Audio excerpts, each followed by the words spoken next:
magpakawala ng sapot niyan, may 1 kilometro siguro layo nung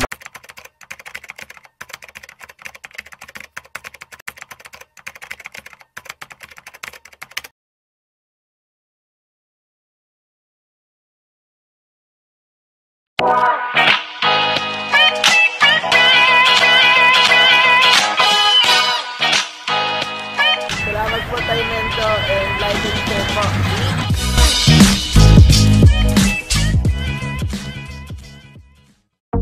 Ayun mga kagamba, magandang araw sa inyo lahat.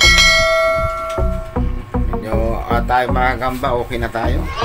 Kunting pahinga na lang to, siguro ilang linggo na lang to at balik 100% na yung ano natin.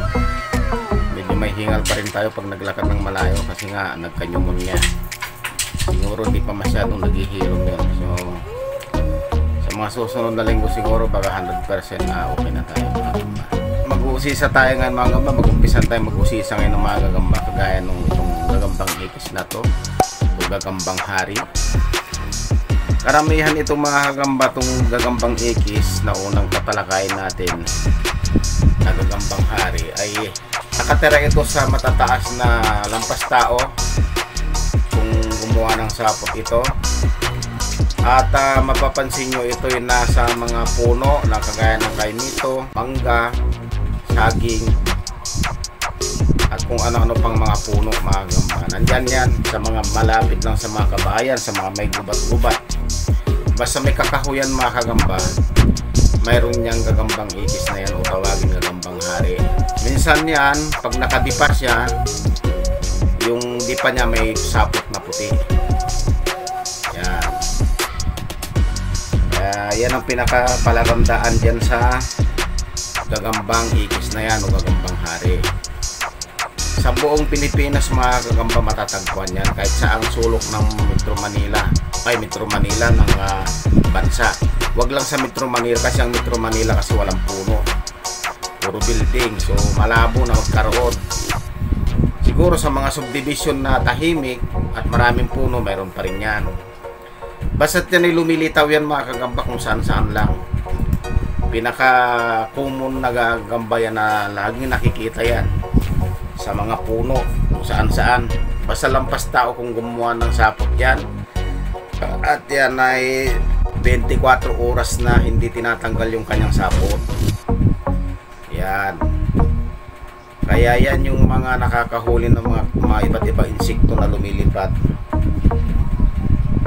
Dahil nga nakaabang lagi yung sapot yan, hindi niya nililigpit, hindi kagaya na ibang gagamba. Yun. So ang gagambang hari na yun na straight na pahalang o gagambang ikis, kung ang kanyang scientific name is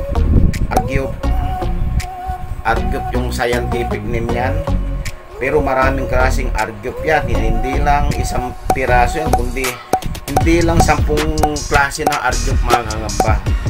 Kung tawagin ng scientific name la Argyp, pero magkakaibang klase yan. May tinatawag na Argyp na lubata, mayroong Argyp na amwena, may Argyp na apinsa, may Argyp na ahasuha, may Argyp na katinulata, may Argyp na pulchilya. So maraming klaseng Argyp yan o gagambang hari. Pero itong tinatalakay natin mga kagamba, itong stripe ng likod niya napahalang. At saka sa karatig bansa natin dito sa Southeast Asia mayroon yan mga kagamba, hindi lang dito sa Pilipinas. Sa Japan nga kung tawagin yan kumo usin. Yan sa Japan. Napakaganda ng mga hugis yan, mga stripe na ito. Hindi yan naglalaban mga kagamba, hindi yan nangangagat ng tao dahil walang binom yan. Parang malambot yata ang ngipin yan. So hindi yan naglalaban, kahit paglabanin mo sila wala. Pero may pagkakataon na pag nilagyan ng load yan, lumalaban yan. Kanya lang hindi yan kumakagat, sapot lang hinahataw niyan. kung nakikita nyo yung mga ibang laban dyan ng mga nagbablog, kikita nyo dyan na ang pag lumalaban siya, kung hinahataw lang niya ng sapot, so bandang huli siya pa rin ang talo kasi nga hindi marunong kumagat. Yan yung gagambang ikis. Mabait yan mga kagamba, yung gagamba na yan. Ang hugis ng itlog niyan mga kagamba, minsan rectangle, minsan triangulo, na akala mo yung papel lang na parang binalot ba, ang bilot niya ay ang hugis ng labintador o 5 star na nandoon yan sa tabi ng sapot niya. Yung dating sapot niya, doon niya iiwanan at din gagawa siya ulit ng panibago niyang sapot. Minsan napipisa yan, napakarami rin yan pag napisa. Ang problema lang kasi, hindi rin nabubuhay lahat yung similya niyan kasi nga, pag makikita nyo, mangilan-ngilan lang yan sa mga puno. Hindi yan ganun kadami. Ang sabi nga nung matatanda, hindi yan lumalaki talaga similya yan, kundi singaw ng lupa yan, dahil biglang nagkakaroon ng may malaki kaagad doon sa isang puno na hindi naman nila nakita na paano lumaki yun. Bigla na lang mayroon tapos malaki na agad. So yung iba naman is galing sa ibang lugar yun na nagpakawala ng sapot sa isang araw kasi yan, pag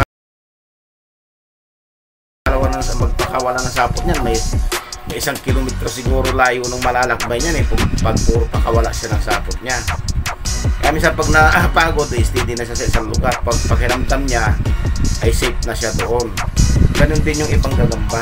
Saka minsan pag nakakita ka ng isang ganyan, minsan hindi lang 2-3 doon sa isang puno pag mayroong isa kang makita. Yan ang mga gagambang ikis mga kagamba. Isa yan sa mga gagamba na tinalakay natin ngayon. Sa mga susunod na araw, tatalakayin din natin yung ibang klase naman na gagambang ikis, pero hindi yan nakatira sa mataas na puno. At iba rin ang hugis nito, pero argyup pa rin ang tawag sa kanila ng scientific name nila, pero ibang klaseng argyup naman yon. So yun mga gamba, sana nasiyahan kayo dito sa tinalakay natin. Tuloy-tuloy na ang pagtalakay natin sa mga bawat gagamba. Bubusisahin natin yan at bubusisihin natin mga gagamba. Bago tayo bumitaw, magpapasalamat muna tayo sa lahat ng mga nagmalasakit sa atin. Lahat ng mga nagdasal para sa atin. Lahat ng mga nagsabing get well soon.